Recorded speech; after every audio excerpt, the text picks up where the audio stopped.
One sentence, 10 words long. No one-on-one interviews.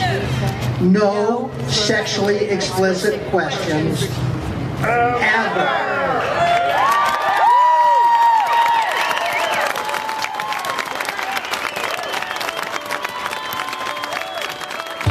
I don't wanna love the way I loved before. I don't wanna love that way no more. What have I been writing love songs for? I don't wanna write them anymore.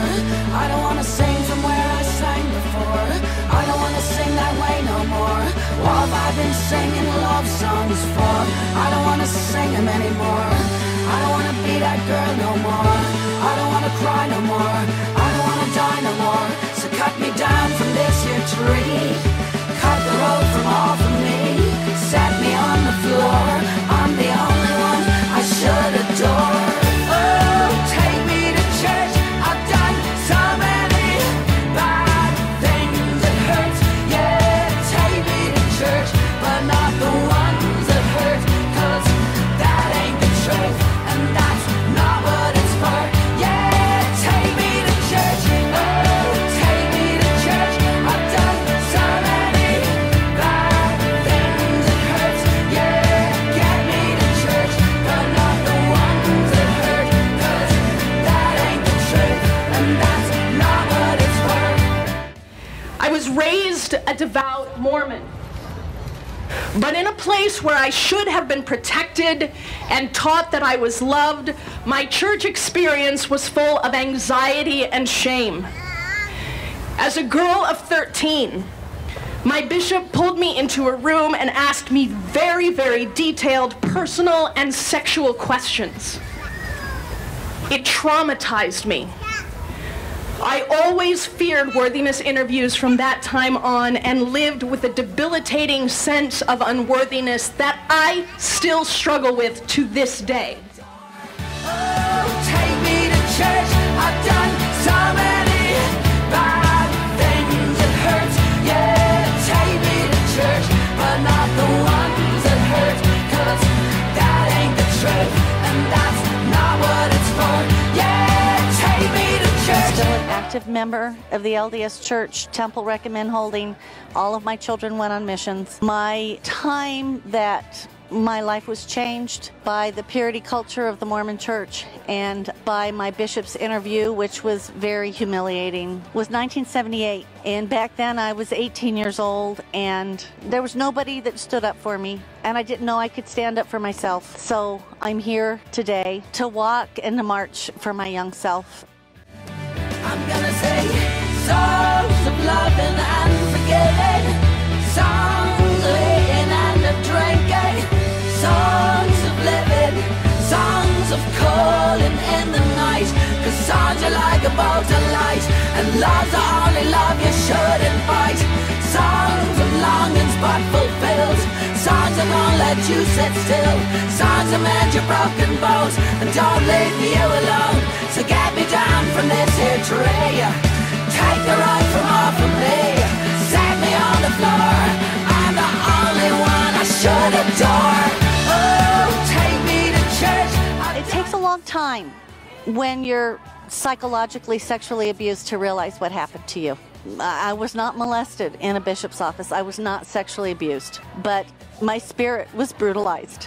And I was told that I could only be forgiven of this sin once, and that if I ever sinned again, that there would be no forgiveness for me. And I became terrified to live. I became terrified of myself. I became terrified of making any personal decisions. And it took me years and having 3 children before I realized what had happened to me. And it was being a mother and having my children that I started to realize the true nature of God as I looked at those sweet little ones. And I thought I would never, ever do to them what was done to me. But not the ones that hurt, 'cause that ain't the truth, and that's not what it's for.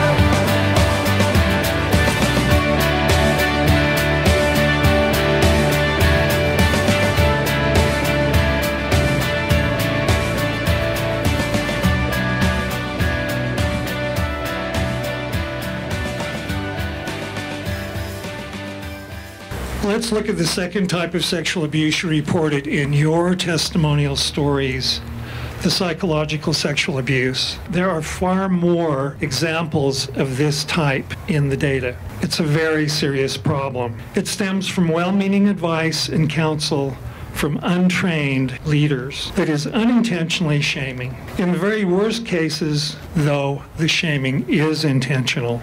Terrifying children about their sexual feelings causes them to disassociate or hate themselves. This is a formula for disaster.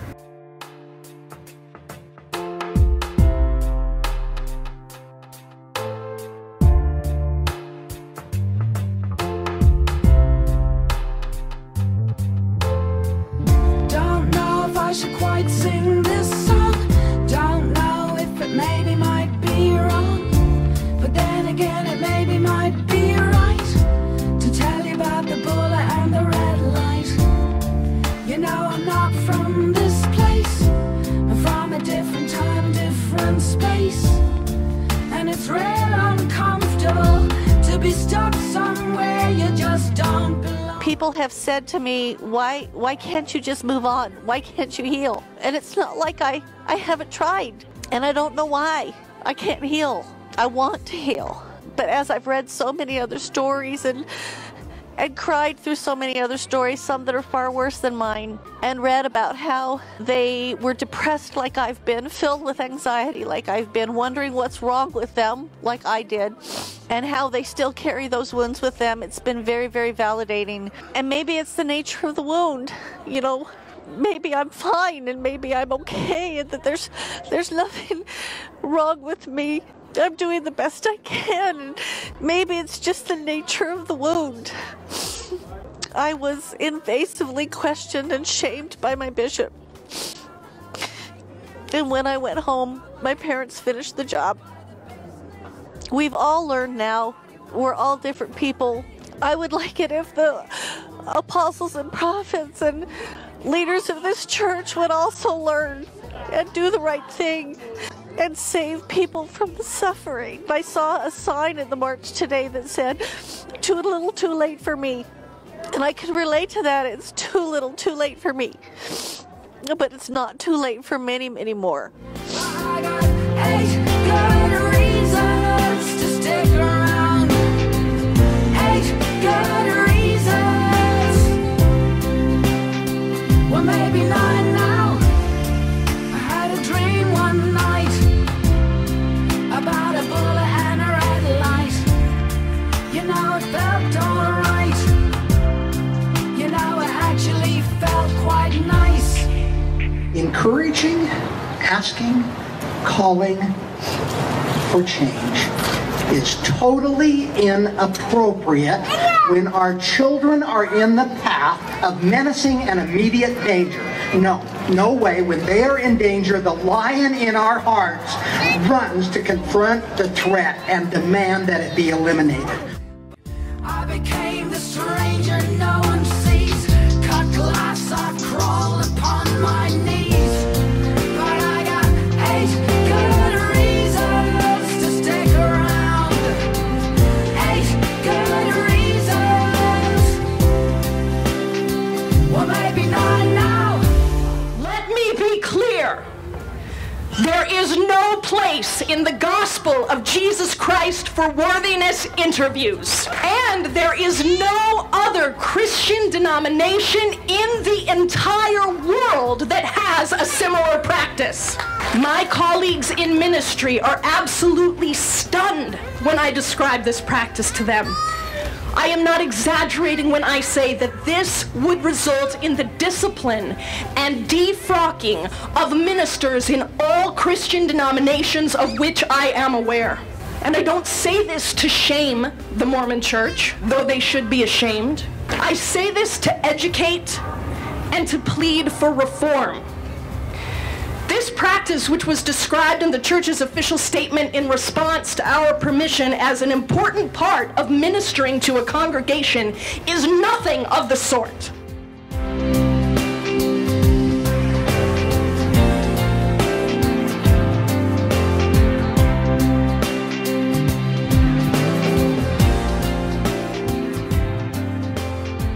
Our children and teens deserve a spiritual home where leaders and the organization as a whole walks the walk, not just talks the talk. If our young are expected to follow principles such as choosing the right and repenting for wrongdoing, that they can see clear examples of that coming from above. Our victims and survivors need and deserve an apology, partnered with adequate restitution attempts. And Elder Oaks, if you're in the business of ministry, please know, if you don't already, that apologies are necessary and healing. Take off your shoes, you're on hallowed ground. Take off your shoes, you're on hallowed ground. Even you can't lie when I'm around.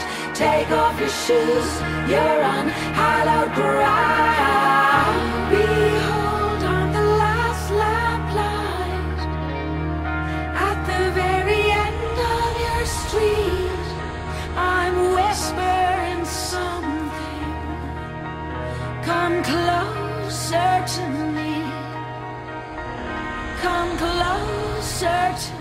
The Mormon Church, the LDS Church, needs to do 3 things. Number 1, they need to be proactive. As Sam said, these one-on-one interviews with sexually explicit questions need to stop immediately. There is not a single religious organization in the United States that allows these kinds of interviews, period. Not a one. The second thing that needs to happen is the church needs to be pastoral when it comes to the thousands of victims who have come forward to tell their stories. The LDS Church needs to reach out to every single one of these victims and say, number 1, we are sorry. Number 2, we were wrong. Number 3, the abuse was not your fault. And the third and most important thing that the LDS Church needs to do right now is be pro-victim. Hold on the last lamplight, at the very end of your street, I'm whispering something. Come closer to me. Come closer to me. I say you're running out of battery. You're running out of battery, and I don't see no bottomies around here.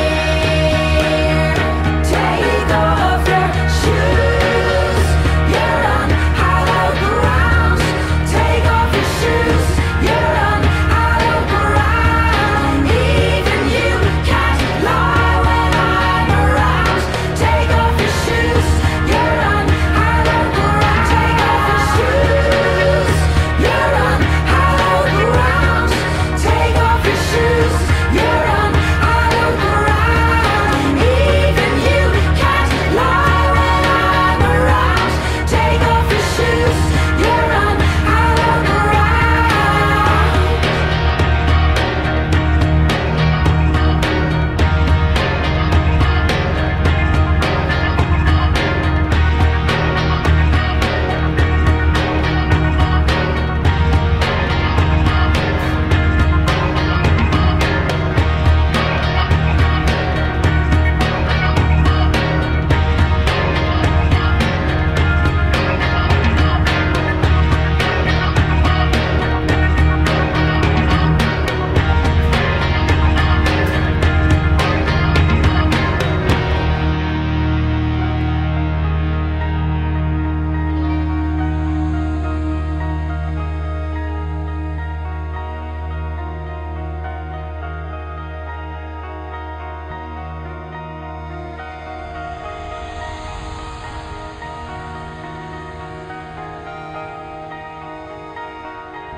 I plead the blood of Jesus over you.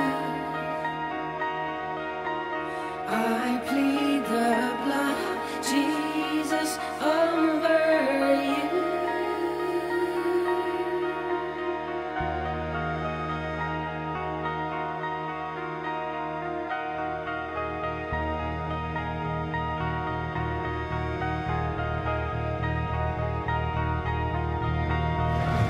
throwing away.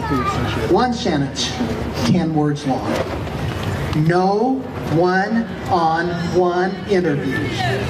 No sexually explicit questions ever.